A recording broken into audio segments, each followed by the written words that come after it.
Urapi dengan urapan yang baru. Urapi setiap kami yang mendengar. Terima kasih Tuhan. Terima kasih. Berfirmanlah Tuhan. Kami mau mendengar dan mau melakukan firman-Mu. Di dalam nama Tuhan Yesus kami berdoa. Amin. Amin. Puji Tuhan, silakan duduk. Ya Bapak Ibu Saudara kasih dalam Tuhan. Puji Tuhan. Ya Tuhan inginkan supaya kita tetap setia saja. Ya setia. Setia beribadah tentunya ya. Setia beribadah, datang beribadah setiap hari Minggu. Setia berdoa. Dan setia merenungkan firman Tuhan. Puji Tuhan.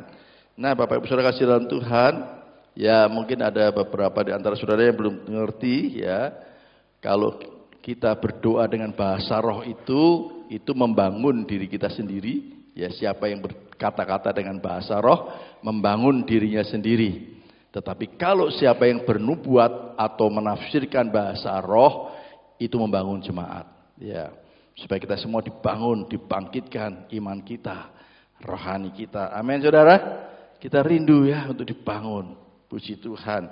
Bukan hanya mereka saja yang berkata-kata dengan bahasa roh, tapi semua akan dibangun, dikuatkan. Puji Tuhan.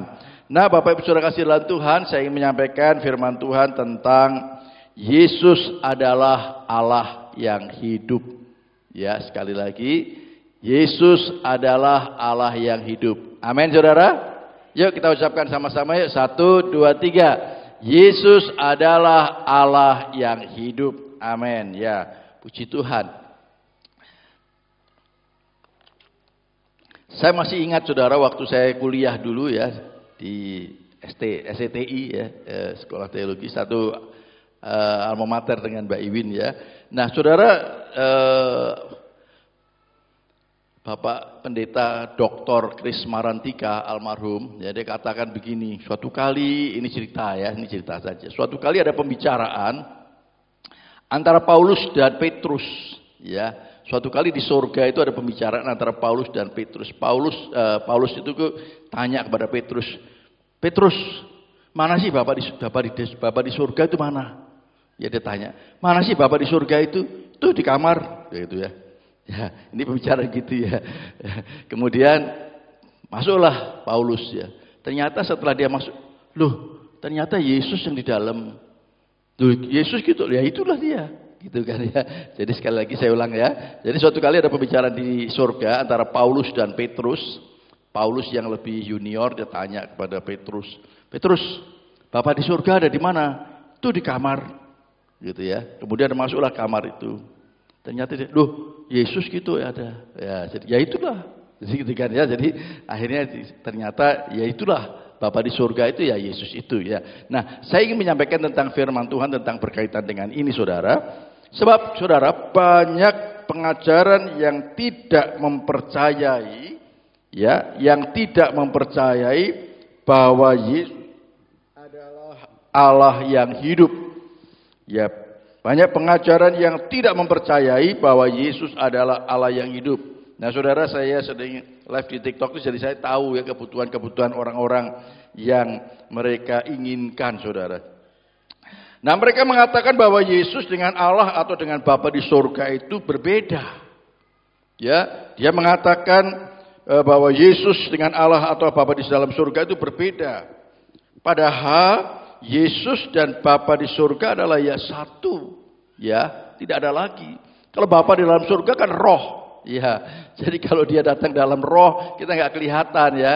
Kalau dia datang dalam dunia ini dia nggak kelihatan. Makanya dia datang dalam wujud manusia, Firman yang menjadi manusia. Nah, saudara, itu yang perlu kita renungkan. Jadi saudara jangan bingung, saudara jangan terkecohkan dengan pengaruh-pengaruh pengajaran-pengajaran di sekitar kita, saudara. Nah, kemudian saya katakan, saudara, bagian yang pertama, Yesus itu adalah guru dan Tuhan kita. Yesus adalah guru dan Tuhan kita. Di dalam Yohanes pasal 13, ayat 13, ini sering sekali muncul pertanyaan seperti ini. Mana sih katanya Yesus itu Tuhan mana? Kapan Yesus itu mengaku bahwa dirinya adalah Tuhan? Itu kapan? Di mana? Ya, istilahnya dalilnya di mana? Saya bilang kami tidak mengenal dalil, kami mengenal pasal dan ayat ya. Pasal ya, itu di dalam Yohanes pasal 13 ayat 13 ya. Kamu menyebut aku guru dan Tuhan dan katamu itu tepat. Ini Yesus sendiri yang berbicara, memang akulah guru dan Tuhan. Nah, Saudara, ini pengakuan daripada Yesus sendiri yang sering dipertanyakan, di mana ya dalilnya, di mana yang mengatakan bahwa Yesus sendiri mengaku bahwa dirinya adalah Tuhan. Ya itulah di dalam Yohanes pasal 13 ayat 13. Akulah guru dan Tuhan, sebab memang akulah guru dan Tuhan. Nah, Saudara, di dalam Filipi 2 ayat 8 juga dikatakan di sana, dan dalam keadaan sebagai manusia, ia telah merendahkan dirinya dan taat sampai mati, bahkan sampai mati di kayu salib. Nah, ini yang harus menjadi satu teladan bagi kita, Saudara. Ini yang harus menjadi contoh bagi kita. Yesus yang adalah manusia seperti kita, dia taat pada Bapa di sorga, taat sampai mati, bahkan sampai mati di atas kayu salib. Saya sering katakan, walaupun kita tidak harus sampai mati di atas kayu salib, tetapi satu pelajaran yang kita ambil, yaitu ketaatannya. Saudara, kita harus percaya pada Yesus sebagai Tuhan dan Juru Selamat, tetapi tidak berhenti sampai di situ saja. Kita harus taat sampai mati, Saudara. Seperti yang Yesus lakukan, taat sampai mati. Nah, bagaimana kita bisa taat sampai mati jikalau kita sendiri jarang beribadah ke gereja? Bagaimana kita bisa taat kepada Yesus sampai mati kalau kita sendiri jarang membaca firman Tuhan? Bagaimana kita bisa taat sampai mati kalau kita jarang berdoa? Nah, Saudara, untuk kita bisa taat sampai mati, kita harus tunjukkan bahwa kita taat di dalam beribadah. Ya, tadi saya senang sekali Bu Ari waktu doa, kita harus belajar disiplin di dalam beribadah. Ibadah kita jam 6, ya, jam 6 pagi. Ya, usahakan sebelum jam 6 sudah datang. Ya, sebelum jam 6 sudah datang. Belajar disiplin, Saudara. Renungkan baik-baik, saya sudah berapa puluh tahun sih jadi orang Kristen. Saya bukan kemarin sore jadi orang Kristen. Ya, tetapi sudah berpuluh-puluh tahun. Bahkan mungkin sejak dalam kandungan saya sudah Kristen. Nah, Saudara, kita harus belajar disiplin juga sebagai ketaatan kita. Taat waktunya jam 6 ibadah. Ya, saya pernah ceritakan ya, di satu gereja jam 6 kurang 10 dikunci, Saudara. Maaf, silahkan hadir minggu depan. Wih, dahsyat ya. Gereja kalau seperti itu dahsyat ya. Jadi jam 6, mungkin nggak sekarang 10 lah, kurang 5 ya, kunci dari dalam trek. Silahkan ditulis di depan ada, silahkan hadir minggu depan. Wih, bagus sekali tuh gereja seperti itu. Nah, itu melatih kita untuk taat, Saudara. Bagian daripada ketaatan kita adalah kita disiplin. Disiplin datang beribadah kepada Tuhan. Ini juga saya disiplin loh ya. Saya pakai ini perintahnya ketua tim revitalisasi. Ya, ketua tim revitalisasi perintahkan supaya setiap hari Minggu pakai pinnya tim revitalisasi. Saya taat. Belajar taat, Saudara. Taat tidak harus dengan pimpinan. Kepada siapa saja kalau itu sudah menjadi satu keputusan, satu aturan yang kita harus ikuti, ya taat. Amin. Ketaatan dari hal yang kecil, Saudara. Yesus juga demikian, Saudara, taat, Saudara. Ya, dianiaya, iya saja. Disalib, oke. Memang itu tujuan dia. Sampai dia taat mati di atas kayu salib, itu ketaatan yang Yesus lakukan. Haleluya, kita belajar taat, Saudara. Mari, saya berharap minggu depan, jam 6 sudah full, ya penuh. Kita bersyukur gereja kita jam 6 tepat sudah mulai ibadah. Sore jam 5 tepat sudah mulai. Saya bilang kalau kegiatan di gereja-gereja lain pakai gereja tempat ini, silakan. Tapi tepat tuh ya, on time. Kalau undangan jam 5, jam 5. Nanti khawatir jemaat kami terkontaminasi yang sudah terbiasa taat, nanti jadi kacau lagi nanti ya. Kalau mau pakai tempat ini silakan. Kalau undangan jam 7 mulai. Ya, halo. Kalau berapa pun yang datang, ayo. Kalau perlu pembicara belum datang, mulai saja, nggak apa-apa. Ya, kita sedang melatih, Saudara. Ya, saya tanya Bu Ari itu. Saya sebagai koordinator, ya boleh dikata hamba-hamba Tuhan di Kota Malang ini. Ya, saya ibadah tepat jam 10 saya bilang. Ya, jam 10 tepat mulai. Karena BMG Kalans itu jam 10 pagi mulai, ya sampai jam 12, jam 10 saya sudah naik, biar naik, udah nggak apa-apa, ketuanya belum datang nggak apa-apa, mulai saja. Saya mulai saja. Kita pendeta biasanya ngoprak jemaat, masa pendeta ya tidak bisa taat ya. Jam 10 kita mulai, puji Tuhan. Nah saudara, kita mau belajar saudara, Yesus taat sampai mati. Satu kata taat ini yang perlu kita pegang baik-baik saudara. Sebab kalau kita hanya percaya saja, iblis juga percaya bahwa Yesus adalah Tuhan. Tetapi dia tidak taat saudara. Nah ini bedanya antara kita dengan iblis. Bedanya kita dengan iblis, kita percaya dan taat. Tapi kalau iblis hanya percaya saja. Amin saudara. Katakan kanan kiri saudara, aku mau taat. Kita taat ya. Kita disiplin ya. Haleluya. Puji Tuhan, ini komitmen dari kita. Ya, puji Tuhan. Haleluya, Tuhan Yesus baik. Puji nama Tuhan. Nah saudara, banyak yang mempertanyakan, tadi sudah katakan, di mana sih Yesus menyatakan dirinya adalah Tuhan? Yaitu dalam Yohanes 13 ayat 13. Sebab memang akulah guru dan Tuhan. Yesus sendiri yang berkata saudara. Ya, Yesus sendiri sudah menyatakan dirinya adalah guru dan Tuhan. Walaupun sebenarnya saudara, perhatikan baik-baik. Walaupun sebenarnya Yesus tidak usah menyatakan dirinya sebagai Tuhan. Kita sudah percaya. Sudah sering saya katakan. Mulai dari kelahirannya saudara. Ya, mulai dari kelahirannya ada intervensi malaikat surga datang. Malaikat surga datang saudara. Mengingatkan kepada Maria, mengingatkan kepada Yusuf, mengingatkan kepada gembala-gembala yang dikatakan orang yang rendah, ya, dan juga mengingatkan kepada orang majus yang orang-orang pandai. Artinya saudara, dari kelahirannya saja kita sudah tahu bahwa ini bukan manusia biasa. Ini adalah Tuhan. Saya sering katakan waktu saya lahir, Pak RT, Pak RW gak datang. Ini Yesus yang lahir. Dia malaikat sampai datang mengingatkan. Bahkan bukan hanya kelahirannya, sampai juga kematiannya. Datang saudara, malaikat di surga datang sampai kebangkitannya. Bangkit. Mengingatkan kepada murid-murid yang pada saat itu sedang galau semua. Karena ditinggal Yesus, ingatkan. Kamu lupa ya, ini bahasa saya ya. Kan dia sudah pernah ngomong bahwa hari yang ketiga dia akan bangkit. Wah, dia baru sadar, ingat ya. Kuburnya kosong. Kemudian sampai pada kenaikannya ke dalam surga. Ya, mereka murid-murid pada bengong melihat Yesus yang terangkat ke surga seperti digambar di atas itu ya. Sampai malaikat mengingat, kamu ini ngapain kok lihat ke atas? Nanti Yesus akan datang seperti itu di awan-awan. Nah, saudara, dari kelahirannya, kematiannya, kebangkitannya, dan sampai kenaikannya ke surga, sampai malaikat surga datang mengingatkan kepada orang-orang yang ada pada waktu itu saja sudah cukup membuktikan bahwa dia bukan manusia biasa. Dia adalah Tuhan. Dia adalah Allah yang menjadi manusia atau firman yang menjadi manusia. Puji nama Tuhan. Jadi saudara tidak perlu terkecohkan saudara kalau ada orang yang bertanya mana sih buktinya kalau Yesus adalah Tuhan, ceritain aja.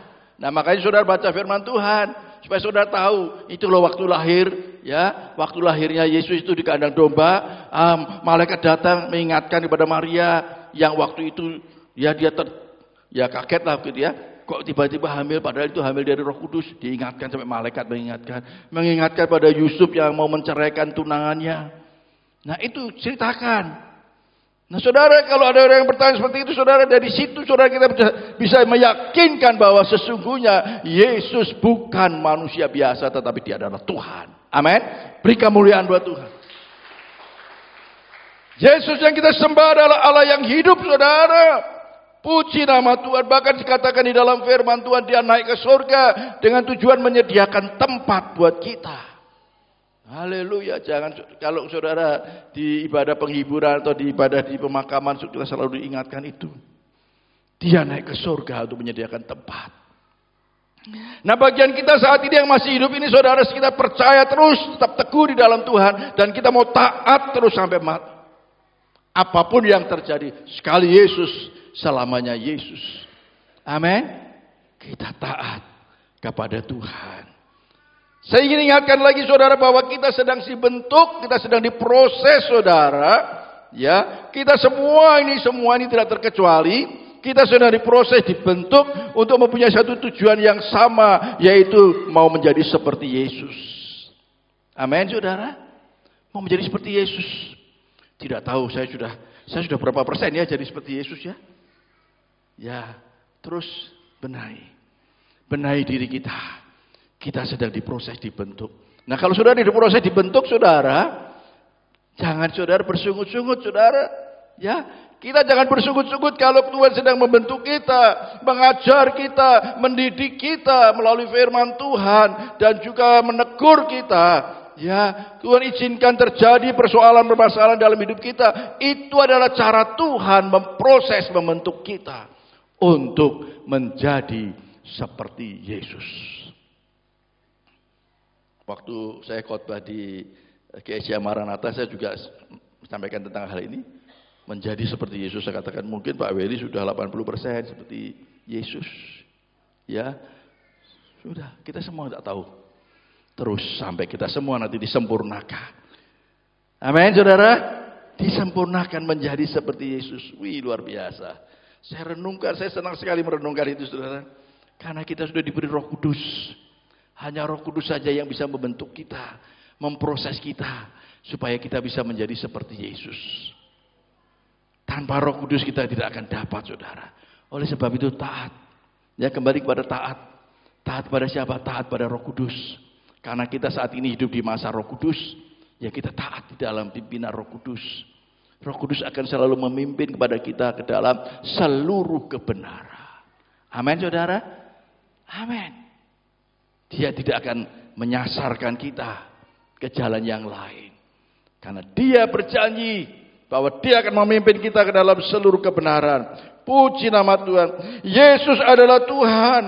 Sebab memang akulah guru dan Tuhan. Itu pengakuan Yesus sendiri dalam Yohanes 13 ayat 13. Nah saudara, bagian yang kedua, Yesus dan Bapa adalah satu. Ya, katakan satu. Satu. Ya, Yesus dan Bapa adalah satu. Di dalam Yohanes pasal 10 ayat 29 dan 30. Yohanes pasal 10 ayat 29 dan 30 di sana dikatakan, Bapa-Ku yang memberikan mereka kepadaku, ya, lebih besar daripada siapapun, dan seorang pun tidak dapat merebut mereka dari tangan Bapa. Nah, bagian ini terakhir, Aku dan Bapa adalah satu. Amin, saudara. Ayo ucapkan bersama-sama yuk. 1, 2, 3. Aku dan Bapa adalah satu. Nah saudara, dari ayat ini jelas saudara, ya, jelas bahwa Yesus dan Bapa adalah satu. Aku di sini huruf besar ya, berbicara tentang Yesus. Yesus dan Bapa di surga adalah satu saudara. Ya, itu dikatakan oleh Yesus sendiri karena murid-muridnya masih belum mengerti siapakah Bapa di surga. Tadi di awal tadi saya katakan ya, Petrus bertanya kepada Paulus bertanya kepada Petrus, di mana Bapa di surga? Itu di kamar. Ternyata yang ada adalah Yesus. Nah, saudara, jadi saudara sekali lagi, Yesus dan Bapa di surga adalah satu. Saya membayangkan saudara, murid-murid yang pada waktu itu bersama-sama dengan Yesus, yang melihat sendiri kehidupan Yesus sehari-hari, mereka sendiri masih bertanya-tanya. Sampai-sampai Yesus mengingatkan pada mereka, aku dan Bapa itu satu, saudara. Aku dan Bapa itu satu. Kok kamu bingung sih? Ya, aku dan Bapa ini satu. Kalau Bapa itu kan roh, kamu gak bisa melihat dia. Ya, Bapa, aku dan Bapa adalah satu. Di dalam firman Tuhan yang lain dikatakan, ya, Yohanes 10, mari kita baca di dalam Yohanes 10, tolong tampilkan. Yohanes 10 ayat 38. Yohanes 10 ayat 38 bagian yang B, ya. Yohanes 10 ayat 38.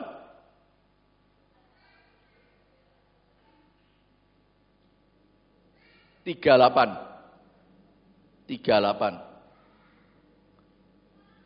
10 ayat 38. Mungkin bisa dibantu ya?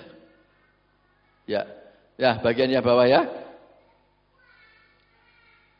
Bahwa Bapa di dalam aku dan aku di dalam Bapa.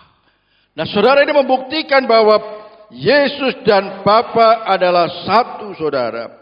Yesus adalah manusia seutuhnya, tetapi dia juga adalah Allah seutuhnya. Nah, saudara, kalau saudara membaca di dalam firman Tuhan, saudara minta pimpinan Tuhan, supaya apa? Supaya kita dapat mengerti kapan Yesus berbicara sebagai manusia, dan kapan Yesus berbicara sebagai Allah. Kita harus bisa mengerti, saudara, itu hanya dengan pimpinan Roh Kudus, saudara, kita bisa mengerti, oh Yesus ini sedang berbicara tentang dirinya sebagai manusia. Oh, Yesus sedang berbicara sebagai Allah. Saudara, ini penting sekali bagi kita. Sebab disitulah, saudara, kadang-kadang ya, saudara-saudara kita yang belum mengenal Tuhan itu sering mereka bingung juga. Bahkan mungkin tidak sedikit anak-anak Tuhan pun ya bisa bingung. Saya hanya katakan, makanya kalau baca firman Tuhan itu tolong berdoa dulu, minta supaya Tuhan pimpin, Roh Kudus namanya minta pimpin. Saya bilang gitu aja. Ya, kalau mereka membaca ya, dan kita membaca dengan perspektif yang berbeda, sudut pandang yang berbeda, hasilnya pasti berbeda. Oleh sebab itu berdoa dulu, minta pimpinan Tuhan. Roh Kudus tolong pimpin saya supaya saya bisa mengerti firman Tuhan ini, dan terlebih saya bisa melakukan firman Tuhan ini. Nah, saudara, saya suruh mereka berdoa. Kalau mereka mau ya puji Tuhan. Ya, saudara, karena mereka sudut pandangnya berbeda, saudara. Mereka latar belakangnya dengan tujuan mencari kesalahannya, sementara kita berdoa minta supaya Tuhan pimpin kita dalam kebenarannya. Nah, saudara, pasti berbeda, saudara. Oleh sebab itu berdoa, minta pimpinan Tuhan. Nah, saudara, bagian yang ketiga, barang siapa telah melihat Yesus, ia telah melihat Bapa. Nah, ini suatu kali, saudara, Yesus sedang berbincang-bincang dengan Filipus. Filipus ini adalah murid Yesus, dikatakan di dalam Yohanes pasal 14 ayat 8 sampai 10. Yohanes 14 ayat 8 sampai 10. Kata Filipus kepadanya, "Tuhan, tunjukkanlah Bapa itu kepada kami. Itu sudah cukup bagi kami." Wah, Filipus bagus ya pertanyaannya ya. Sekali lagi, "Tuhan, tunjukkanlah Bapa itu kepada kami. Itu sudah cukup bagi kami." Kata Yesus padanya, saya membayangkan Yesus dengan nada agak marah begini ya. Kata Yesus padanya, "Telah sekian lama aku bersama-sama kamu, Filipus, namun engkau tidak mengenal aku." Wah, ini saya bayangkan Yesus mungkin agak sedikit marah ya. "Barang siapa telah melihat aku," sudah ya, ada ya. "Barang siapa telah melihat aku, ia telah melihat Bapa." Yesus mengingatkan kepada Filipus, kamu ini sudah kumpul bersama aku bertahun-tahun, kok gak mengerti Bapa sih? Ini kalau kamu melihat aku, kamu sedang melihat Bapa. Ya, barang siapa telah melihat aku, ia telah melihat Bapa. Bagaimana engkau berkata, tunjukkanlah Bapa itu kepada kami? Tidak percayakah engkau bahwa aku di dalam Bapa dan Bapa di dalam aku? Apa yang aku katakan kepadamu tidak aku katakan dari diriku sendiri, tetapi Bapa yang diam di dalam aku, dialah yang melakukan pekerjaannya. Nah, saudara, Yesus sedikit agak marah kepada Filipus pada waktu itu. Karena Filipus yang sudah bersama-sama dengan Yesus masih bertanya, ya, "Tuhan, tunjukkanlah Bapa itu kepada kami, itu sudah cukup bagi kami." Ya, saudara, barang siapa telah melihat aku, ia telah melihat Bapa. Seperti tadi yang saya katakan tadi ya, pada waktu di sorga, Paulus bertanya pada Petrus, Mana sih Bapak di surga? Terus itu di kamar. Masuklah di kamar. Oh, ternyata Yesus di situ. Itu saya masih ingat ya yang disampaikan oleh Pak almarhum Dr. Kris Marantika, dia katakan seperti itu. Nah saudara, jadi saudara tidak perlu bingung saudara. Barang siapa telah melihat Yesus, ia telah melihat Bapa. Kita katakan lebih beruntung lagi saudara. Kita tidak pernah melihat Yesus. Kita tidak pernah melihat Bapa di surga, tapi kita percaya, kita mengasihi Dia. Dikatakan berbahagialah orang yang tidak pernah melihat aku tapi percaya. Amin saudara. Beri kemuliaan buat Tuhan. Puji nama Tuhan saudara. Itu pertanyaan Thomas saudara, pada waktu Thomas bertanya kepada Yesus. Nah saudara, pertanyaan-pertanyaan murid-murid ini menolong kita. Ya, menolong kita saudara. Munculnya ayat akulah jalan dan kebenaran dan hidup. Tidak seorang pun sampai kepada Bapa selain melalui aku. Itu juga pertanyaan Thomas saudara. Pertanyaan murid-murid itu sangat menolong buat kita. Murid-murid yang bersama-sama dengan Yesus pada waktu itu masih bertanya-tanya. Kita dikuatkan, kita diingatkan bahwa barang siapa melihat Yesus, dia melihat Bapa di surga. Puji nama Tuhan.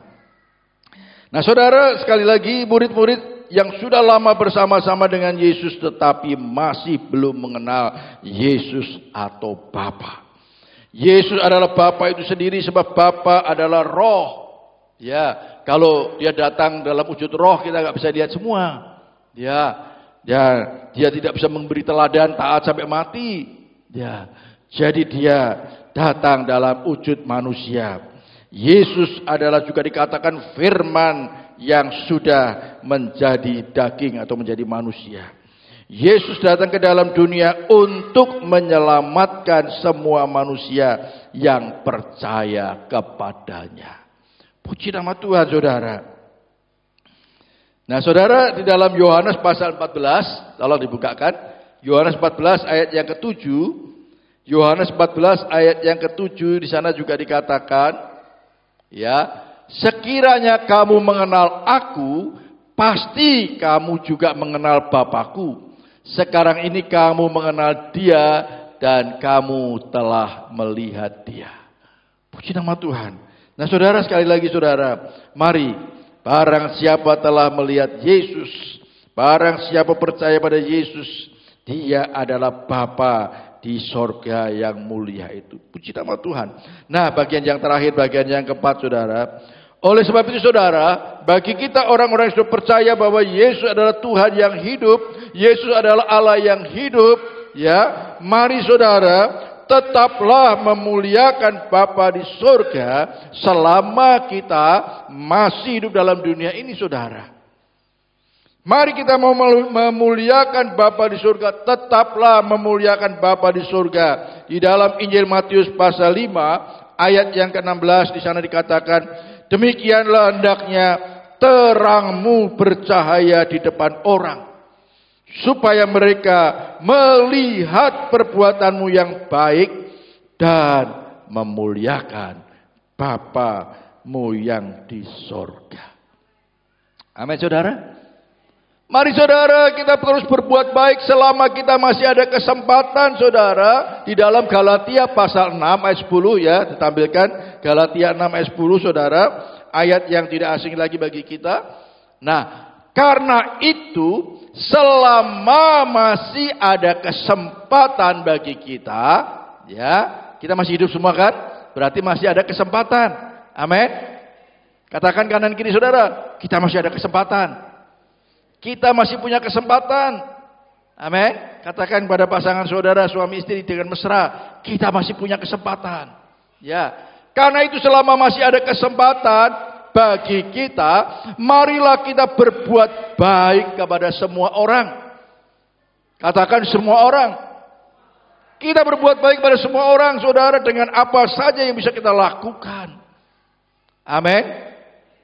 Biarlah kita sebagai anak-anak Tuhan, kita dikenal sebagai orang-orang yang suka berbuat baik. Dimanapun saudara ditempatkan, saudara bekerja di kantor, saudara dikenal sebagai orang yang suka berbuat baik. Saudara di tetangga-tetangga di lingkungan saudara, saudara dikenal sebagai orang yang suka berbuat baik. Amin.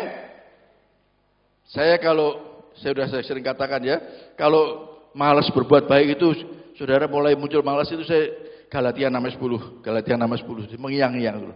Oh ya, lakukan berbuat baik. Berbuat baik apa saja. Saya berharap ayat ini akan mengiang-iang dalam kehidupan kita. Amin. Saat kita mungkin malas, tidak mau berbuat baik, Galatia 6:10. Saya tampilkan dulu aja tadi ya sebentar. Saya senang sekali ayat ini, saudara. Karena itu selama masih ada kesempatan bagi kita, marilah kita berbuat baik kepada semua orang. Roh Kuduslah diberikan pada kita untuk menolong kita, yang memampukan kita untuk berbuat baik.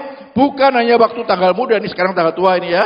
Nah, tanggal tua ini kita bisa berbuat baik. Amin. Bukan hanya tanggal muda saja, bukan pada waktu dompet kita tebal saja. Dompet kita sedang tipis pun kita tetap bisa berbuat baik. Roh Kudus diberikan kepada kita untuk menolong kita, memampukan kita berbuat baik walaupun orang itu menyakiti kita. Walaupun orang itu menjengkelkan kita. Nah ini hati-hati saudara. Saudara yang tinggal di kampung-kampung, ya kadang-kadang kita di kampung itu banyak tetangga-tetangga yang ya secara manusia menjengkelkan kita. Tapi ingat Galatia 6:10. Berbuat baik. Kalau ibu-ibu bikin potok, kasih. Ya, kasih. Saudara bikin apa? Ya, pepes. Kirimin itu. Yang paling dianggap paling menjengkelkan itu kirimin aja mereka. Terus doakan Tuhan, jamah dia Tuhan. Supaya dia juga diubahkan. Amin saudara. Pak kok enak Pak, wong dia jahat sama saya. Nah, itulah kalau ke manusia ya kita seperti itu. Kan Roh Kudus yang menolong kita. Amin. Doakanlah musuhmu. Ya. Doakanlah mereka yang menganiaya kamu bahkan. Yesus pada saat di atas kayu salib itu menahan sakit saudara. Puncak penderitaan Yesus di atas kayu salib. Tapi dia masih bisa berkata, ampunilah mereka. Karena mereka tidak tahu apa yang mereka lakukan. Itu pelajaran yang indah buat kita. Pak, bagaimana kita bisa melakukan? Kan ada rohnya Yesus di dalam diri kita. Ada rohnya Yesus, itulah yang memampukan kita untuk bisa berbuat baik kepada semua orang. Tetapi terutama kepada kawan-kawan kita seiman. Ya, amin saudara. Ayo baca bareng-bareng, mulai yang B. 1, 2, 3. Tetapi terutama kepada kawan-kawan kita seiman. Kalau di sini ada yang berseteru, selesaikan. Jangan sampai kita masih ada berseteru. Harus saling mengasihi. Amin, saudara. Harus saling mengasihi, saudara. Di rumah suami istri berseteru. Ada yang masih berseteru dengan suami istri? Harus saling mengasihi. Harus mesra. Ya, haleluya. Semakin tua semakin mesra. Puji Tuhan, haleluya. Nah saudara, sekali lagi saudara, kita tidak tahu kapan kita diberi kesempatan saudara. Dan selama kita masih hidup ini adalah kesempatan kita untuk berbuat baik. Kepada semua orang, terutama kepada kawan-kawan kita seiman. Kalau saudara yang berseteru, selesai ibadah ini rangkul dia, peluk dia, aku mengasihi kamu. Amin. Kalau saudara berseteru dengan suami istri, pulang dari gereja ini, peluk dia, aku mengasihi kamu. Selesai saudara. Kasih itu bisa menyelesaikan segala-galanya kok. Jangan saudara tertipu ya. Kasih itu loh bisa menyelesaikan segala-galanya. Oleh sebab itu sebagai anak-anak Tuhan, jangan kita sampai kehilangan kasih. Katakan kasih. Jangan sampai kita kehilangan kasih saudara. Tetapi justru kasih kita harus makin bertambah-tambah. Kita minta pada Tuhan, Tuhan tambahkan roh mengasihi kami. Haleluya, puji nama Tuhan. Saya percaya saudara, Roh Kudus itu yang akan menolong kita. Ya, untuk kita dapat berbuat baik kepada semua orang. Walaupun mereka menyakitkan kita, mengecewakan kita, tetapi kita mau berbuat baik selama masih ada kesempatan. Puji nama Tuhan. Ingat bahwa kita ini adalah terang dunia. Firman Tuhan katakan demikian. yang harus terus bercahaya di depan orang. Bagaimana kalau kita tidak berbuat baik, kita bisa bercahaya kehidupan kita, saudara. Saudara renungkan baik-baik ya, saya katakan. Yesus pada waktu ada di dalam dunia, perhatikan. Yesus pada waktu ada di dalam dunia, dia katakan, akulah terang dunia. Selama aku ada dalam dunia ini, akulah terang dunia. Tapi Yesus sekarang sudah naik di surga. Ya, kemudian dikatakan, kamulah terang dunia itu. Wih, dahsyat ya. Berarti kita disetarakan dengan Yesus loh. Kalau saudara renungkan ayat itu dahsyat, saudara. Yesus sekarang sudah di surga. Siapa sekarang terang dunia? Kamu. Kamu adalah terang dunia. Makanya firman Tuhan katakan, terang itu kita harus bercahaya. Bercahaya. Bercahaya. Supaya apa? Bukan kita yang disanjung. Bapa di surga yang dimuliakan. Puji nama Tuhan. Haleluya. Puji nama Tuhan. Saat kita terus rajin berbuat baik, saudara, kepada semua orang dan juga kepada saudara kawan-kawan kita seiman, saudara, maka saudara, Bapa di surga yang akan dimuliakan melalui perbuatan-perbuatan baik kita, orang dapat melihat dan Bapa di surga yang dimuliakan. Hidup kita harus menjadi berkat, kesaksian yang baik bagi semua orang. Puji nama Tuhan, saudara. Biar kiranya firman Tuhan pada pagi hari ini mengingatkan pada kita bahwa saudara, kita masih ada kesempatan. Amin. Kita masih ada kesempatan, saudara. Jangan nanti menunggu kalau sudah tidak punya kesempatan lagi. Aku baru mau mengasihi mereka. Aku mau berbuat baik. Ya, maaf ya, sudah ngantang-ngantang di tempat tidur, sudah nggak bisa apa-apa. Aku mau berbuat baik. Lah dulu ngapain? Selama ini. Ya, selama ini ngapain? Ini saudara, sekali lagi, inilah kesempatan. Sekali lagi, Roh Kudus diberikan kepada kita, yang memampukan kita untuk bisa berbuat baik pada semua orang. Praktekkan dulu nanti di rumah. Ya, suami istri harus mengasihi kepada tetangga-tetangga, saudara-saudara seiman di dalam gereja. Berbuat baik. Walaupun kita disakiti, mungkin dikecewakan, tetap berbuat baik. Roh Kudus akan menolong kita. Tuhan Yesus berkati. Amin. Mari WLC kan masuk.